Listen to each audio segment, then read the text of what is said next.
A science story, huh? These NYU scientists, I felt right. But I was so And I just thought, well, I had figured it out it was that golden moment. because science was on my side.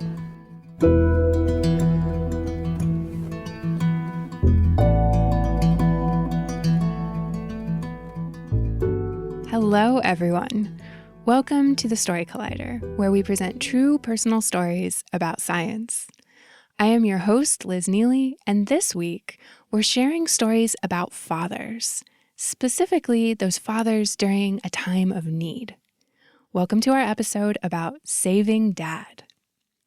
We just want to take a beat to acknowledge that for those of us with wonderful dads, this holiday can be a delightful celebration. But we also know that it can be particularly tough if you don't have someone you can or want to celebrate on Father's Day. And good news is, no matter where those feelings land for you, today's stories are amazing. They're powerful. You'll have to listen. Our first story is from Victoria Ruiz. It was recorded in January 2020 at Union Hall in Brooklyn, New York. That show was part of the Brooklyn Podcast Festival, and the story was created as part of a workshop and show presented through the Speak Up, Rise Up Festival.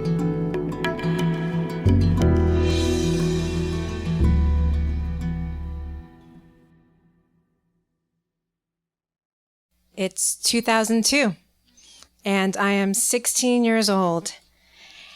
Visiting my dad at the hospital was a frequent occurrence. For me, my mom, my sister, even my boyfriend, the hospital became our second home. You see, my father is a diabetic, so having that extra sugar in your blood is really not good for you. For him, he developed all of these different complications, including kidney failure and heart failure and other list of diseases.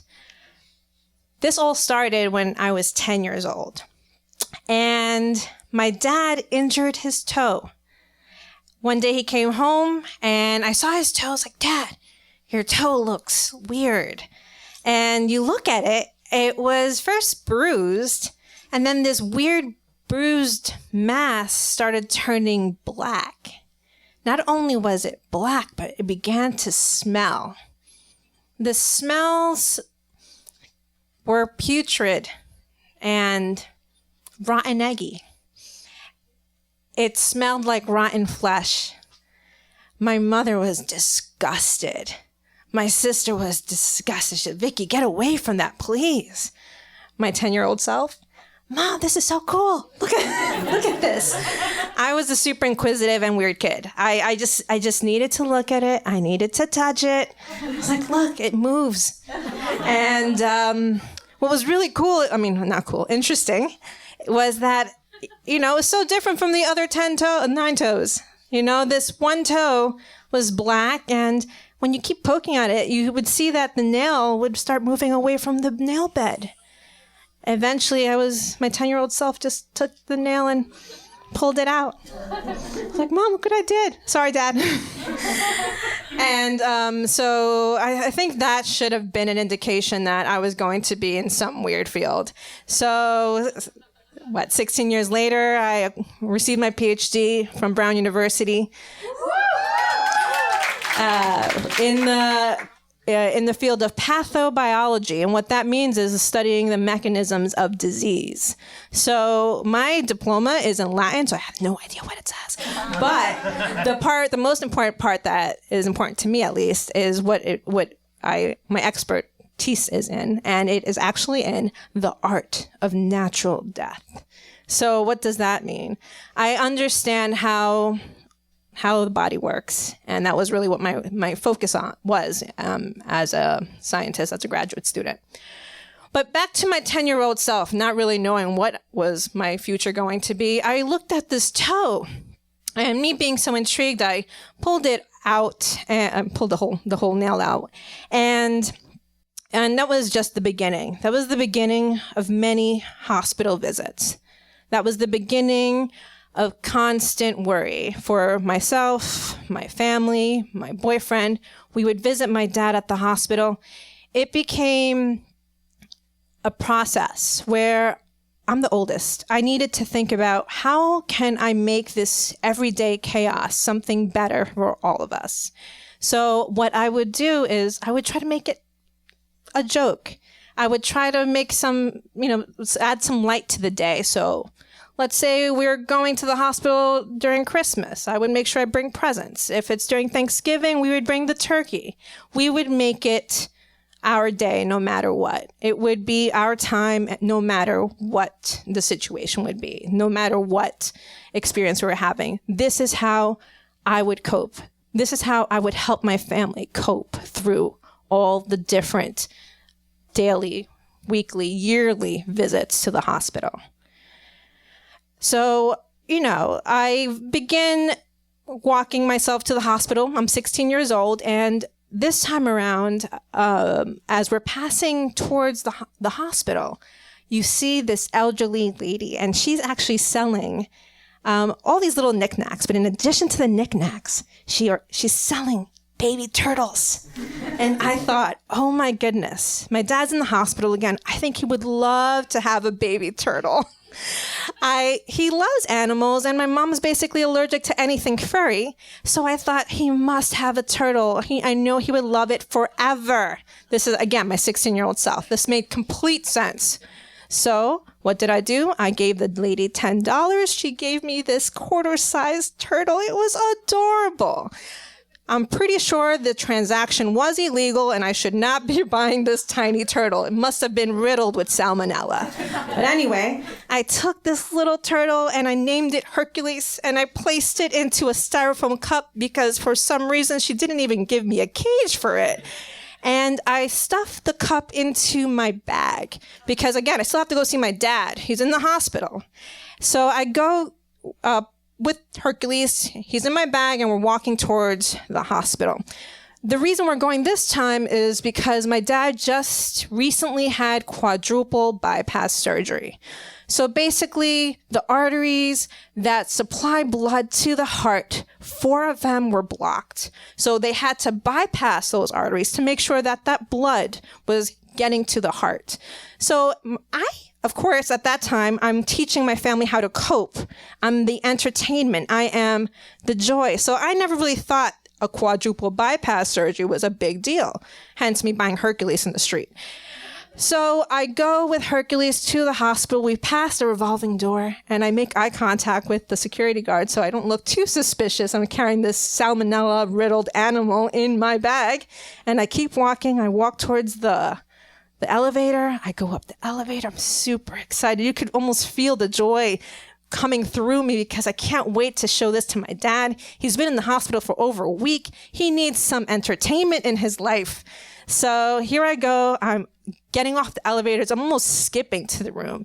And as I get towards the room, this sound comes from the room, and it basically bypasses all the other insane sounds that you normally hear in the hospital. But this sound was piercing, and it was coming directly from his room, and it sounded like this. Beep. And it continued. And again, it was coming from his room, and he was the only one in his room. That sound is the sound of cardiac arrest. The heart has stopped. And I was 16. I didn't know what cardiac arrest was, but I knew that when doctors are on top of your father trying to resuscitate him, he's dying. And in my head, everything just goes black. I forget I have the turtle with me. I can't feel. All I hear is the sound piercing my heart, my soul. What am I going to tell my mom? What am I going to tell my sister? I am the distractor. I am the entertainer. I'm the jokester. I am not the bearer of bad news. What am I going to tell them? How am I going to do this? I don't do this. What am I going to do? That is my dad. He was the provider of the family. He came from nothing and gave us everything. What am I going to do? How am I going to live without my dad? And I almost I started losing my breath. I continued seeing, I wasn't even in the room. I continued seeing the physicians trying to resuscitate him. And then I felt like hours just staring at that room. And then minutes later, you start hearing beep, beep. It almost paired up with my own heart rate just coming back. I could actually feel my heart again. It meant that he was back. He was back with me. Oh, the relief I felt. But at the same time, I knew he was going to be okay. At that moment, I knew that I was not okay. That innocence that, oh, he's just in the hospital. It's just another hospital visit. That innocence was gone. And I was afraid every hospital visit could be the last hospital visit. How was I going to cope with the idea that this time may be the last time? So this was when I was 16, and I knew I needed something in my life to help me cope. I need to cope so I could help others cope. And really what helped me was science. I started using science to make me better understand how does diabetes cause heart failure that could eventually lead to situations that happened to my father. And over the years, I learned more about how this process works, the mechanisms of disease, and that gave me the bravery to continue. It gave me the ability to cope with those everyday moments of chaos that I will have. So my dad was okay, and he did meet Hercules, and he loved him. And today, Hercules is now the size of a 6-inch sub. And my dad loves him. My mom takes care of him. He still tries to climb out of his cage. I don't know how he still tries to do that. And they're coping. And because of that, I will never tell them this story. Thank you.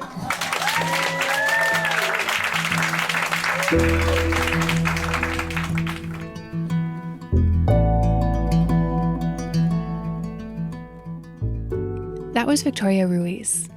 Victoria is an assistant professor in biology at St. Francis College, and she's an adjunct assistant professor at New York State University Langone Medical Center. She obtained her PhD in pathobiology from Brown University, and she completed her postdoctoral work at New York University Langone Medical Center. Her primary research focuses on the effects of environmental perturbations of microbial communities and the impacts that has on host immunity. In addition to research, she is passionate about increasing equity and inclusion in STEM. And she's also working on developing new and innovative pedagogical strategies to improve learning outcomes for undergraduate students interested in pursuing STEM and science fields. Thank you, Victoria. What's the best way to learn a new language? Immersion. But sometimes that's not in the cards. But you can still learn a language the second best way, and that's with Babbel.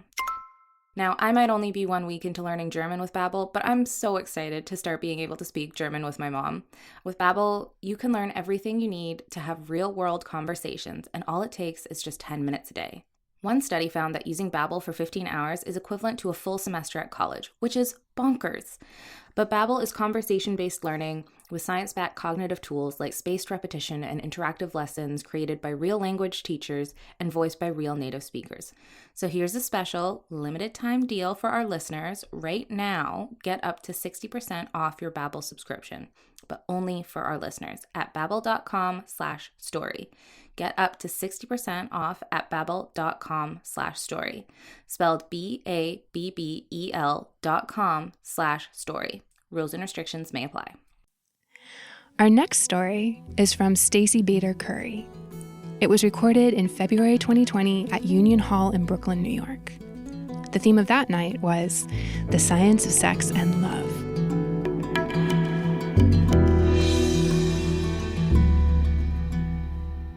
Our fifth date, Dave and I walked the Silk Road, which was an exhibit at the Museum of Natural History. On our previous dates, we'd been to a wine bar, we'd been to a poetry slam, the zoo. We'd been to a Ukrainian punk rock / klezmer concert. We'd been everywhere except the one place I wanted to go, to bed. And I didn't know what the deal was with this guy. We had met online. He had winked at me. He was the one who suggested we meet in person. And when we did, it was magic. It was everything you would want a first date to be. There were sparks flying. We were laughing. We were making meaningful eye contact. And after our date, he walked me home and we stood in front of my doorway and I looked up at him and I closed my eyes and he came in for a peck on the cheek. Date number 1. Date number 2, 3, 4, same thing though. Date number 5, I am following him around the museum and he is like really into this exhibit. He wants to stop at every display, read every plaque about Marco Polo and saffron.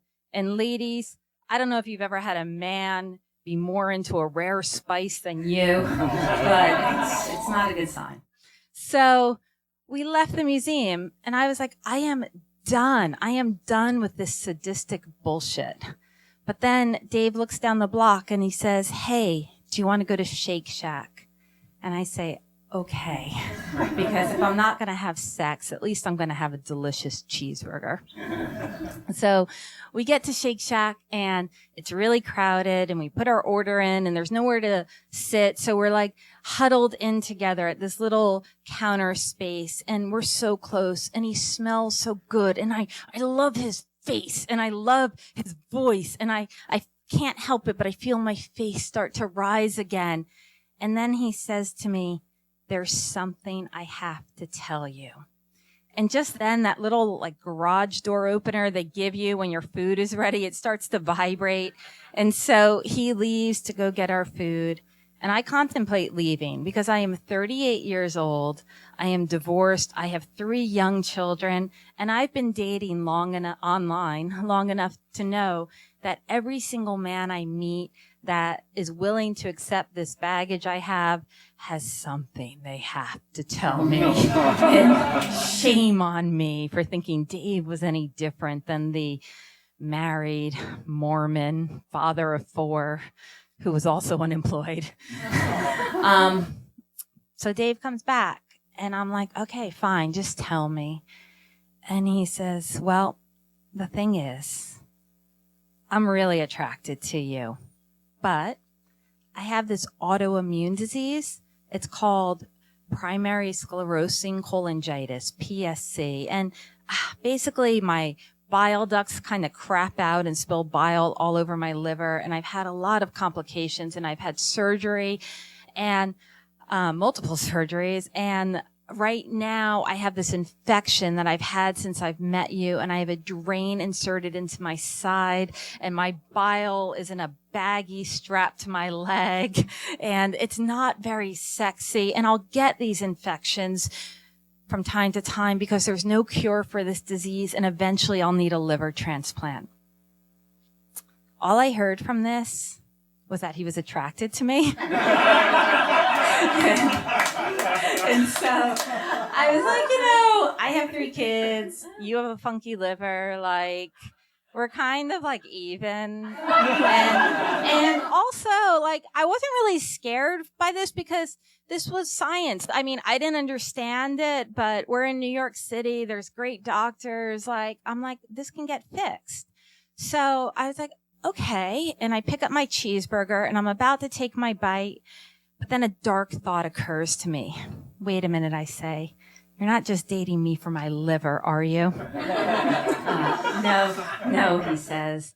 My brother has already agreed to give me a lobe of his liver. You can have a living donor. They give you 1 lobe of their liver and then both segments regenerate to a new liver. And so my brother has said if there's ever an emergency situation, he'll give me a lobe of his.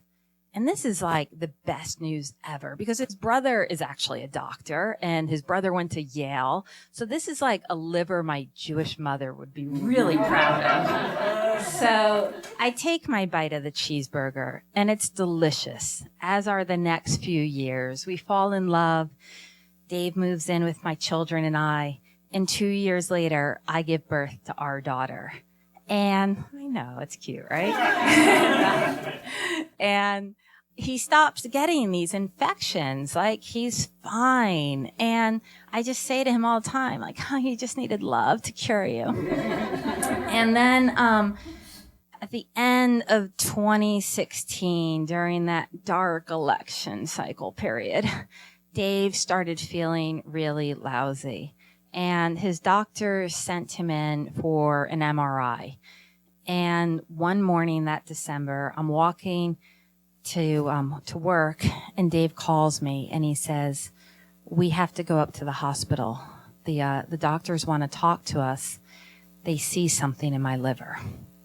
And so we go up to Columbia Presbyterian, and it's a worst case scenario. It's cholangiocarcinoma, which is bile duct cancer, which is a very aggressive and deadly form of cancer. But the good news is they've caught this early enough that it's still deep in Dave's liver, and they're hopeful that if he can get a new liver and they can remove this whole liver, he'll be okay. And so Dave says, "I'll call my brother." And his brother, the doctor who went to Yale, doesn't know his blood type. And it takes a few days for him to get tested. And when the results come back, he's a completely different blood type and incompatible with Dave's. But even though I went to a state school, I know that my blood type is A positive, the same as Dave's. And so I call the transplant coordinator and I say, "How does it work? Does it have to be a blood relative? Dave is 6'3". Does it have to be someone who's the same size?" And she says, "No, it has to be an adult with A positive blood who has a healthy liver and is willing to do this." And that was me. So I immediately began testing as a liver donor. And you have to go through you have to meet with 12 different specialists, everyone from a social worker to a cardiologist. And every one of these examinations begins the same way with a quiz. They want to hear from you that you understand the risks of being an organ donor. And for this surgery, the risks run from infection to hernia to death. And so I, got very familiar with the risks. Like, you could not get your parking validated without saying infection, hernia, death. And despite knowing these risks, it was going great, the screening process. Like, even though I love cheeseburgers and dirty martinis, I have a really healthy liver.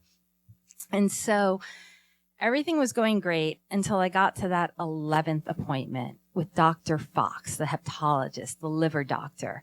And, I come in, I take the quiz, it's fine. And then she says to me, "How do you know the recipient?" And this is always a hard question for me because even though Dave and I had a child, we never actually got married because we live on the Upper East Side and I had to keep a little bohemian cred. And so I never know what word to say. Like, we weren't partners. And so Dr. Fox was like my age and she was really hip. So I just said, "He's my baby daddy." And we kind of laughed about that. And she was single, so she wanted to know what website Dave and I met on. And we just, we kind of like started having this conversation about how hard it is to be a woman of a certain age to meet a man in New York City. And then she puts her hand on me and she says, "You don't have to do this. If you want like an easy out, I can just say you have a fatty liver and no one has to know." And all of a sudden I stopped laughing. Like, this had become more to me. Like, when I first started this process, it was just about, honestly, I didn't want my life to change. I didn't want to lose my partner. I didn't want to be sad. I didn't want to have to watch someone die. But the more I got into the process, I stopped thinking of Dave as my partner and as somebody's son and brother and friend and father. And I felt like for the first time in my life, I could be a hero. I could save another human being's life with just like a couple, not even a pound of my flesh. And so Dr. Fox did this sonogram on my liver, and I held my breath, so afraid she was going to fat shame my liver.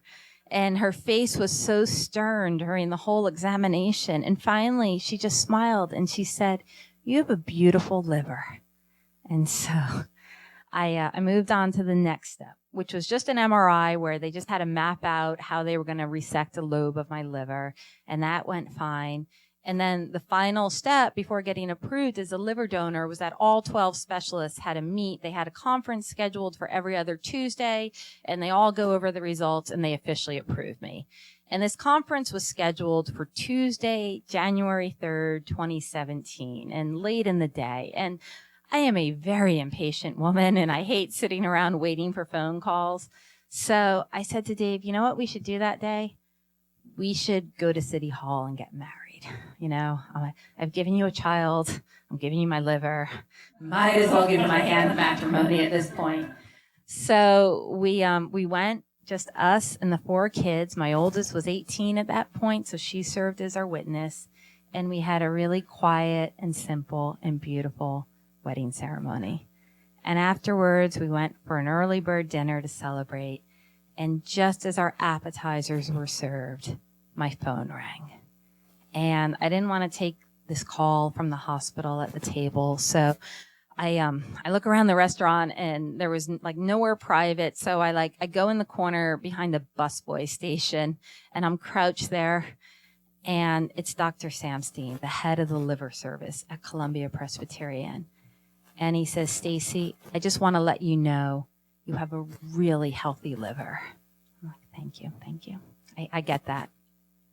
And he says, "But it's the way your lobes are divided is extremely abnormal. Most people, it's 60-40% big lobe, little lobe. And by law, we need to leave a donor with 30% of their liver. And yours is divided 73-27. And so we can't take a lobe from you. We can't leave you with only 27% of your liver." And I'm crouched behind this busboy stand, staring at all these bottles of Heinz 57. And I can't believe I have to get up and walk across the room and tell my husband that all hope is lost, that I can't do this. And as soon as I emerge, he sees my face and he knows. And so we signal our server for the check, please. And we go home and we start calling our friends and family. And no one else is A positive or in a position to do this for us in our immediate circle. And so one of my friends says, "Why don't you post about it on Facebook?" And I don't even put my birthday on Facebook. So it's hard, but I do it. And I wake up in the next morning and there are 12 messages in my inbox saying, I'll get tested. And then later that day, one of my friends who lives here in Brooklyn, her name is Sarah Kate Gillingham. She calls me and she doesn't say, I'll get tested. She says, I am A positive and I can do this. And the hospital will only let you choose one person to go through all this extensive testing at a time. And I just know in my gut that Sarah Kate will do this. And so she does all the same testing I does, but her liver is divided the classic 60-40%. And so she gets approved as a donor. And on February 14th of all days, 2017, we had this really weird group date at Columbia Presbyterian with Dave and I and Sarah Kate and her boyfriend Pete. And she gave 60% of her liver to my husband. And, when I started this thing, I thought a liver transplant was like this clinical scientific procedure. And it's not. It's love. It's all we want this world to be. And I don't think I'll ever get over my disappointment that it couldn't be me, but I am so grateful I got to bear witness to the best that humanity has to offer. And Dave and Sarah Kate are both fine. We're going out to dinner next week to celebrate, and life continues. Thank you.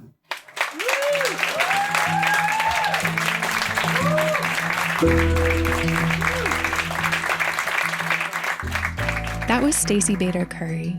Stacey has a bachelor's degree in art history and political science from Rutgers University, which means naturally that she began her career by selling lab equipment at Weill Cornell Medical College. She now sells apartments, but says she can still get you a good deal on a centrifuge if you need one. Stacey is also a writer and a storyteller. She's appeared on PBS's Stories from the Stage, Yums the Word with Mo Roca, and she's won several Moth Slams, including a Grand Slam. Stacey lives in Manhattan with her 4 children, her husband, a dog named Pip, and many cases of powder-free nitrile gloves. We are so grateful to Stacey and to Victoria for sharing their stories with us. The Story Collider is also so grateful for the support of Science Sandbox, a Simons Foundation initiative dedicated to engaging everyone with the process of science. The Story Collider is led by me, Executive Director Liz Neely, and Artistic Director Erin Barker. We couldn't do this without the help of our Deputy Director Nissa Greenberg, our Operations Manager Lindsay Cooper, and the rest of our amazing team. The stories featured in today's podcast were from shows produced by Nissa Greenberg, Erin Barker, and Gastor Almonte. The podcast is edited by our senior podcast editor, Jun Chen, with help from Gwen Hogan. The theme music is by Ghost. Special thanks to Union Hall for hosting these shows. And special thanks to all of you. If you are a dad, if you have a dad, if the holiday makes you feel all warm and fuzzy or leaves you cold. And speaking of holidays, Father's Day is hardly the only one on our minds right now. Happy Juneteenth, everybody. And thanks for listening.